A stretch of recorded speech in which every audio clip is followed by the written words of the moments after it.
Welcome to Facebook Live, Ignatius Press's interview program. I'm here with Archbishop Salvatore Cordileone, and welcome, Archbishop. I'm going to do a little introduction of you. I hope you don't mind. We're here to talk about your pastoral letter. Before I formed you in the womb, I knew you, a pastoral letter on human dignity, on the human dignity of the unborn, Holy Communion, and Catholics in public life. Now, you are the Archbishop of San Francisco. I'm telling you this as if you don't know this, but this is for the benefit of our audience. Previously, Bishop of Oakland, previously the Auxiliary Bishop of San Diego. Previously to that, you were a pastor in San Diego, including in Imperial Valley. Full disclosure, I used to work for the Archdiocese of San Francisco folks, and Archbishop Cordileone was a priest of that archdiocese, and my good friend Ed Peters, who's a canon lawyer, and I used to joke. I don't know if you know this. Right. You're in the Diocese of San Diego, you mean? What did I say? Archdiocese of San Francisco. Oh, okay, San Diego. I'm sorry. In the Diocese of San Diego, yes. Used to work there. And back in my years as a priest there. He was a priest there, and you were out in El Centro in Imperial Valley, and my friend Ed Peters, I don't know if we've ever told you this story, but we used to joke around about you being the Bishop of El Centro, because there's a cluster of parishes out there. And anyway, I'd like to claim that we had prophetic knowledge that you were one day be the Archbishop of San Francisco, but that would be a lie. So, anyway, welcome to the program. Thank you. All right. Well, this we're joking around a little bit, but this is certainly not a subject that we should be taking lightly. You've written this pastoral letter on the topic of abortion, the dignity of the unborn, Holy Communion, and Catholics in public life. Why? Some people will ask, why another statement from the Catholic Church on the subject of abortion, and why now? Don't we all know what the Church teaches on abortion? So why are you doing this? Not everyone knows what the Church teaches about abortion, precisely because it's been allowed to go on for so long by too many Catholics in public life. I was interviewed on a secular news station, a friendly reporter, and he asked me, so can a Catholic be in favor of abortion? The very fact that he had to ask that question shows that, no, not everyone knows that the Church is opposed to abortion, just as the Church is opposed to every attack on human dignity and innocent human life. It's not really a matter of Church doctrine. It's a matter of the basic natural moral law. So there is a need for clearer and stronger teaching on this. And so I wanted to take this approach where I began with a common point of departure, which was science. People say that they believe in science. We all like science. So what is the biology involved in an abortion? So I had to expose what really happens, because there's a lot of blindness to that, and pro-abortion advocates are very good at deflecting attention away from the raw evil that it is. So I had to call attention to that and then speak about principles of law and the Church's take on that. So I knew I had to begin at that point before getting into questions of Catholics' responsibility in that regard in terms of receiving communion. Well, it's certainly pertinent to the question of why are we talking about this, and why is the Church talking about it? The Church is talking about it not because it's particularly, or peculiarly, we should say, religious or Catholic, but because it's a grave moral evil, and there are all kinds of grave moral evils that the Church addresses. I notice that you begin your pastoral letter with a quote from Jeremiah the prophet, the Hebrew prophet Jeremiah, from what for Christians is the Old Testament, for Jews is part of the Hebrew Bible. And you also have a quote from Pope Francis about the throwaway culture. And of course, Jeremiah is talking about how each of us is intended by God. We're not accidents in that sense. Each of us is intended by God. And then Pope Francis talks about the victims of throwaway culture. And you list some of them. And that kind of touches on this range of issues that comes up when people say, why is the Church talking about abortion? Well, it's not just that the Church talks about abortion. The Church talks about other things. Can you talk a little bit about the throwaway culture and what Pope Francis talks about in that regard? Yes, well, we certainly see the throwaway culture attitude on all kinds of issues. And the Church advocates for justice across the board, and it doesn't fall into any neat political categories. The church is one of the most vocal advocates for immigrants and for just immigration policy, and for protecting and assisting those who come here without proper documentation. There are brothers and sisters too, and this is a huge, complicated problem, but a lot of people are suffering because of it. So they're conveniently invisible to a lot of people and can be disregarded. That's another example of throwaway culture. We can think of throwaway culture at the other end of life, people on their deathbed that now there's strong movement to help them to die quickly, to intervene, to cause their death, rather than surround them with love and compassion and support, because the suffering is not just physical, it's emotional and it's spiritual. So we see the same thing with the abortion issue, where this is there's an inconvenience, so we throw it away, throwaway culture, rather than surrounding the woman with love and support and help her to make a happy, life-giving decision. So there's the throwaway culture also, just in terms of marriage and family, and how lightly these very serious responsibilities are taken, and the family breakdown is trapping far too many people in poverty, in crime and violence, incarceration. So the throwaway culture manifests itself in many different ways. You've mentioned a lot of issues, and we're going to come back to the subject of abortion as what the U.S. bishops call the preeminent political issues. But all these issues you talked about in connection to the throwaway culture are part of the concern of the church under the rubric of this idea of a consistent ethic of life. I think that, and you mentioned that in your pastoral letter. It would be great if you could explain a little bit about that, because I know a lot of times when pro-life leaders, bishops, or even just lay people talk about the subject of abortion, some other people will present a consistent ethic of life as if it's somehow at odds with talking about abortion. Yes, consistent ethic of life means affirming human dignity at every stage of life and in every condition of life. And all of these issues have their own set of considerations, whether it's abortion, euthanasia, immigration, capital punishment. So they can't be all treated in exactly the same way, but they all have something in common as to what really affirms human dignity in these different situations, because this is a situation where human life itself is at stake. Right. So they're all important. Anything that touches on human dignity is important. We can't treat them as if they're unimportant or marginal and so on. But that doesn't mean that all issues are equally important in any given circumstance. When I used to teach social ethics, I used to talk about, a poor, vulnerable, elderly person living in a high crime neighborhood. Yeah, that person has a human dignity and a right to life. And, you take a wealthy person living in a gated community with private security and so on. That person has a human dignity and right to life, but their right to life is not equally subject to vulnerable attack at that moment. So it makes sense that you're going to take some resources and devote those resources to protect the person that's most vulnerable, even though both, types of people are human beings and they have human dignity and so on. So it makes sense that we got lots of different issues. We should be concerned about all of them, but that doesn't mean we can't focus on one. And I think we often lose sight of the fact that we have, almost 1 million people who are killed every year through legal abortion in this country. So, obviously that's part of a consistent ethic of life, but it doesn't mean we don't prioritize things. Yes, the U.S. bishops have called abortion the preeminent issue of our time. That doesn't mean that other issues are not important and don't demand our attention. We give more attention to other issues, in fact, than we do, and resources than we do to abortion, but we've been consistently teaching about it. And we need to be more forceful in teaching about it because, like I said at the beginning of our conversation, that too many people don't know that abortion is evil, let alone that the church opposes it.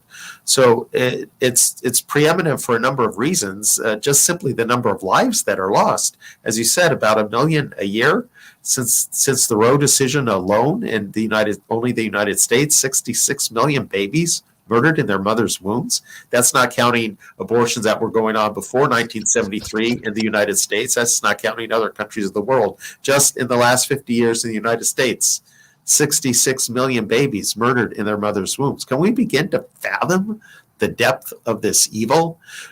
Yes, there are other evils as well, but the sheer numbers, plus it takes place, as the bishops say, within the sanctuary of the family. It's the most intimate. This is a sacred place, the life in the mother's womb.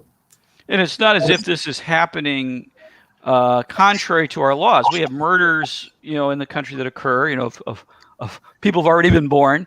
But that's against the law. And in the case of abortion, it's actually, the legal structure of the country is saying, well, this is a right. It's actually a human right for the mother to choose to kill her unborn child. And if you try to interfere with that, the police power of the state's going to come in and prevent you.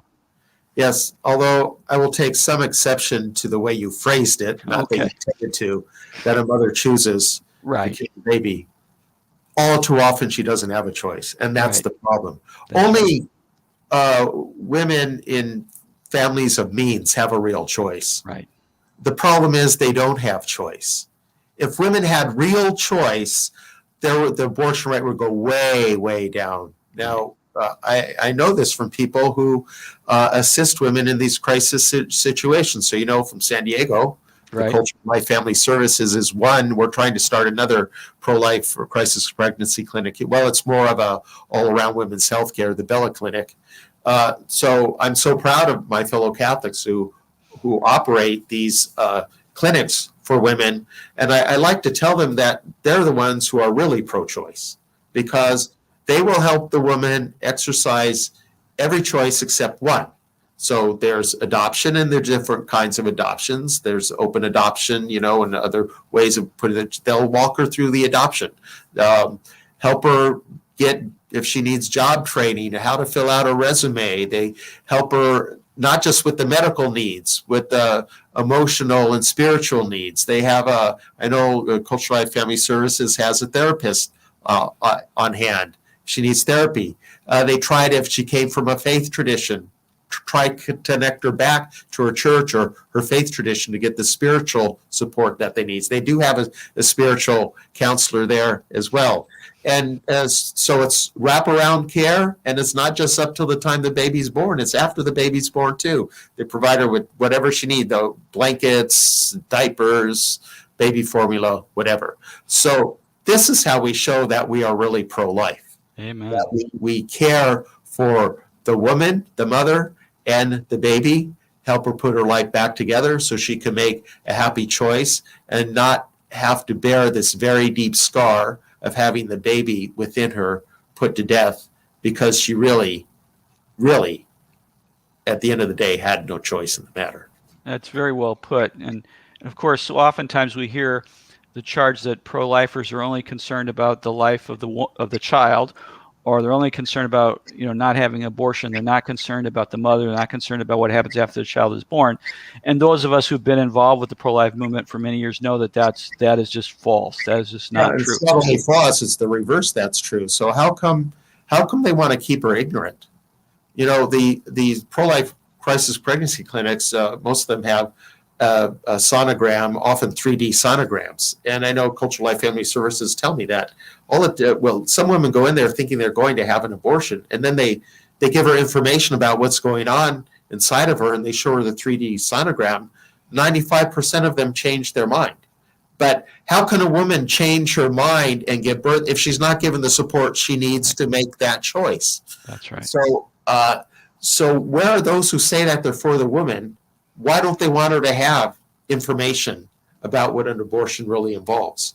Why is the abortion industry one of the least regulated of any kind of a medical service? Where are they afterwards when the woman's grieving the abortion? In fact, too many women are not even allowed to talk about it. They're shut down. Another thing I'm very proud of our fellow Catholics is we provide resources to help women and others affected by the abortion incident to heal afterwards, the Rachel Ministries retreats and so forth. So this is another way that shows we're really pro-woman and pro-life. So where are those who claiming that they're pro-women? Why don't they let her grieve and help her to heal? Why are we the ones who they claim are against women? Right. Very good questions. There's a lot we could talk about in your pastoral letter. I'd like to move into the area of cooperation in evil, because it may be that there are other pastoral letters on the subject of abortion that go into this, but if there are, I don't recall it. Yours is one of the few, if perhaps even the only one, that really goes into this discussion of cooperation in moral evil with respect to, well, cooperation in moral evil, period, but with respect to abortion. Why did you talk about, well, first of all, please explain that for us, and why did you think it important enough to put it in this pastoral letter? I knew it had to go in because I was going to treat the responsibility of Catholics in public life. So there's this question about whether or not they should be receiving communion. Mm-hmm. Well, a Catholic in public life who's advocating for something that's seriously evil, such as the killing of innocent human life, are they in an objective state of mortal sin and therefore should not be receiving communion? Well, that gets into the question of cooperation, because they're not necessarily participating in a specific abortion, right? So clearly, the one who carries out the abortion, and maybe in those few cases where a woman really has the means to make a life-giving decision and knows it's wrong and does it anyway, I don't think there are too many women in that situation, actually, but just some speculation on my part. But clearly, those who participate in the abortion directly, yes. But what about those who support it, but they're not involved in any specific abortion? So this gets into the question of cooperation. So I knew I had to treat that question before I got into the roles and responsibilities of Catholics in public life and the question of reception of communion. So I go into the distinctions. I try to make it as succinct and clear as possible, because there are technical distinctions in Catholic moral theology, but it's very important for Catholics to understand these distinctions. We're facing that now with the COVID vaccines, right? About the question of cooperation. So the formal and material if it's immediate or mediate, if it's mediate, whether it's remote or proximate, and where does it fall on that spectrum? If it's material cooperation, and then the gravity of the evil that's being cooperated with, the good that to come from the cooperation. These are all factors that have to be taken into consideration. And they affect, the blameworthiness of the person who's associated with the evil act, but they don't make the evil act itself a good act. So if I'm not blameworthy, say I don't fully understand what I'm doing, or I'm not fully free in doing it, that doesn't mean the thing that I'm doing is somehow transformed into a good thing. Right. And I think that sometimes the action itself is right. Evil, yes. Yeah, and so people sometimes that will come in the question of abortion and related things. And of course, you mentioned the topic of communion, and you do deal with some people have characterized your pastoral letter as focused on that, and that's not accurate. You do touch on that topic, but I'd like you to have the opportunity to talk about this, because I think there's a lot of misunderstanding that people have, that somehow you have set out to weaponize the Eucharist or politicize the Eucharist, when in fact it's pretty clear, if people take the time to read your letter with patience and fairness, that you see this as a last resort. Yes, that would be a last resort. To say that this is weaponizing the Eucharist for political purpose, well, first of all, that's to claim to read the minds of myself and others who are taking this position, to read our minds and know what our motivations are. In reality, a non-political argument can be made either way when it comes to the question of whether to admit Catholics in public life to communion or not. Not to admit them, or to admit them, allow them to, non-political arguments can be made for both. So by the same token, if some are presuming that we're politically motivated, one can say those who are in favor of allowing them to receive communion are also politically motivated for making that decision. So politics, we can't completely get rid of it, push it aside, because it is connected, but it's not a political matter. It's a decision. It's pastoral. It's always, we're looking for the salvation of souls. We're looking to repair scandal. So this is a pastorally motivated decision.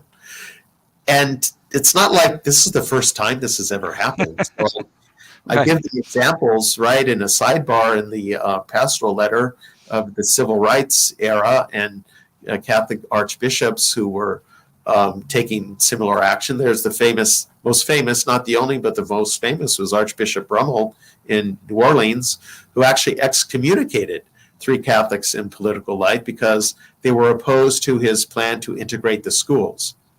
Now, like this comparison with racism. So it's really kind of an apples and oranges comparison. Racism is evil. There's no question that racism is evil, and we have to work to eradicate it. But racism is an attitude that manifests itself in different ways in different concrete actions. Abortion is a concrete action. Uttering a racial slur is a concrete action. Lynching is a concrete action. But those are pretty far apart in terms of how serious the evil is. Right. Lynching is killing innocent human life, one that's racially motivated. Abortion is killing innocent human life. So abortion is comparable to lynching as the most extreme manifestation of racism. Archbishop Rummel excommunicated these Catholics in political life, not because they were favorable to lynching. I don't know if they were, I would doubt it, but for something that's also serious, but not quite as serious, killing innocent human life, because they wanted to keep the schools segregated, which meant inferior education for people of the African American race. So no one accuses him of having weaponized the Eucharist. Right. In doing so. In fact, he's praised for taking a strong stand to further justice in his archdiocese. And presumably, you bishops who are, as a last resort, saying that we should not be giving communion to people who obstinately persevere and manifest grave sin of supporting abortion rights, supporting legal abortion. Presumably, if someone were calling for legal lynching of different racial groups or other forms of legal discrimination against people on the basis of race or something of that sort, you would engage in the same sort of practice of dialoguing with the politician, trying to convert the person's mind and heart, and then if that person persisted in this, persevered and manifest grave sin in a public way, then that same last resort measure you talked about with respect to promoting abortion rights would come into play. It's thank God, purely hypothetical now, but it's a good example of. I mean, we'd say that a Catholic archbishop in New Orleans, there were, let's say today, Catholic politicians who were advocating legalizing lynching, would they say he's weaponizing the Eucharist if you try to convince them otherwise and they refuse and then declares they're not to be admitted to communion? I mean, because the evil is so blatantly obvious. And, we shudder in horror now to think that lynchings could have been condoned. But what happens is there's this cultural blindness to the evil and the injustice that's being perpetrated. So much so that those who try to advocate against it and try to eradicate it are punished and ostracized because of the cultural blindness. That's what happened in pre-civil rights South in a lot of communities. Thank God that's gone now and our eyes are opened to the evil. But now we have that kind of cultural blindness with abortion. Too many people don't see the evil for what it is. And often those who are advocating for life and the human dignity of the unborn are, again, they're punished and ostracized because of the cultural blindness. When you issued your pastoral letter, there was a fair amount of controversy. There was accompanying controversy about the upcoming bishops' conference meeting next week. There was some effort on the part of some bishops to get the Archbishop Gomez, who's the president of the conference, to change the agenda, drop from the agenda the discussion of a document on the Eucharist. Now, my understanding of this document, and as it was proposed, is not focusing on the question of communion for people in public life. That was one piece of the conversation, but the overall conversation was about a document on the Eucharist. You were pretty outspoken on that. Do you have any comments or thoughts about the situation with respect to that topic at the upcoming bishops' meeting? The term we're using with regard to this document is Eucharistic Coherence, yes, which we are borrowing from the Aparecida document that the Latin American Bishops' Conference issued at their great meeting in Aparecida several years ago. One of the key authors of which was the Archbishop of Buenos Aires at the time, Jorge Bergoglio. And they speak explicitly about Catholic politicians who attack human dignity, and such as abortion and euthanasia that they mention, that they cannot do so and be there has to be a coherence between their public life and their Catholic faith and reception of communion. They're not properly disposed to receive communion if they're advocating these attacks on human life. So they use the term Eucharistic coherence. And so we're adopting that for our own document, which is looking to, it's not going to focus exclusively on abortion. My pastoral letter was more focused on that, but it will be more comprehensive because there are other direct attacks on human life. So it's kind of that principle, and that then it will be inclusive of all Catholics have responsibility to live coherently with the action of receiving communion. And of course, Catholics in public life have an added responsibility because of the public witness that they give.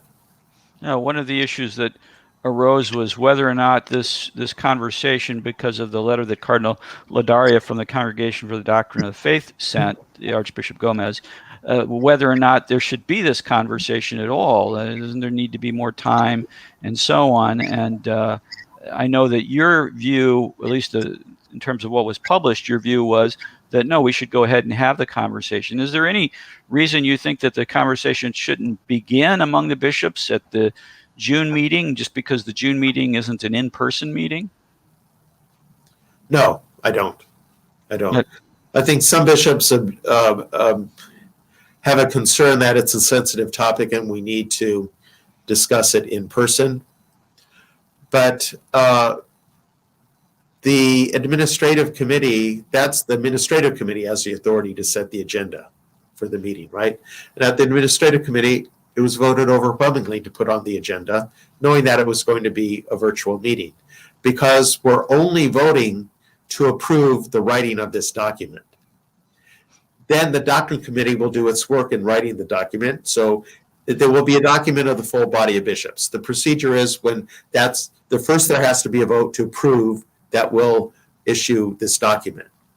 Then whatever the topic it is, the pertinent committee will write the document, write a draft. It's circulated to the bishops before the meeting for what we call the modification process. So bishops have time to read through it and suggest changes in advance of the meeting. The committee will receive those, they'll review them, accept or reject, and then they go into the meeting with the revised document that is then presented. Then the bishops have the opportunity to make amendments at the meeting itself. Right. And have to be at the end of the day, and then the committee will meet that evening and go through the amendments and accept or reject. Then it comes, when the document comes up for a vote, there's an opportunity for reconsideration of amendments that have been accepted, amendments that have been rejected. This also, I should say, back up, before the document is made available to the bishops before the meeting, it's also reviewed by other committees that would have relevance to it. So typically, if it's not written by the doctrine committee, but some other committee. Doctrine will review it because there's always doctrinal considerations. Canonical affairs will review it because very often there are canonical considerations. I know canonical affairs will review this document on Eucharistic coherence because clearly there are canonical factors to be weighed in, and whatever other pertinent committees there might be. So there's a committee process too, in addition to the committee writing the document, then the modification process, then the presentation at the meeting, amendment process, then there can be reconsideration for amendments accepted and rejected, and then the document is voted on. So all of that will happen in November when we are in person. And I would agree, it'd be hard to do. It's not impossible to do virtually, but it's harder. And something like this is very sensitive. So it is better that we're doing that in person.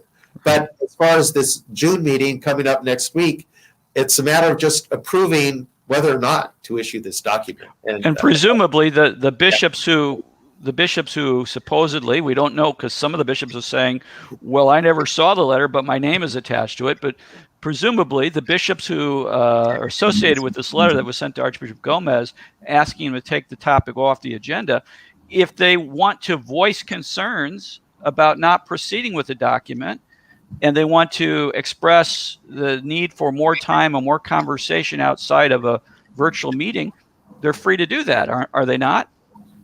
That's the point. Yeah, that's why we have procedures. The purpose of these procedures is so that it can be fair and objective, and everyone can have a voice because it's a document of the whole body of bishops. So here we have a minority group of bishops asking the president of the conference to remove something from the agenda that only the administrative committee has the authority to do. So how is that being fair to the full body of bishops? We will discuss and debate it at the meeting. And those who are opposed to going forward with this at this time will have an opportunity to make their case. And those who are in favor of it will have an opportunity to make their case, and we'll debate it and we'll vote in a fair and objective way. Archbishop, obviously this is an important topic. You wrote a pastoral letter on it, and you're trying to encourage people to read the pastoral letter. I know they can go to the Archdiocese of San Francisco website and download a copy of it and read it. There's accompanying Q&A and some other material associated with it. In fact, I think you have video resources available for people to read the document and learn from it. It's also going to be the topic of abortion is going to continue to be a topic of concern for the U.S. bishops. We're all praying for you, gentlemen, as you meet next week in an ongoing effort to lead the church in this important area. Thank you for taking the time to be with us, and thank you for your pastoral ministry. You're welcome. Thank you for the opportunity.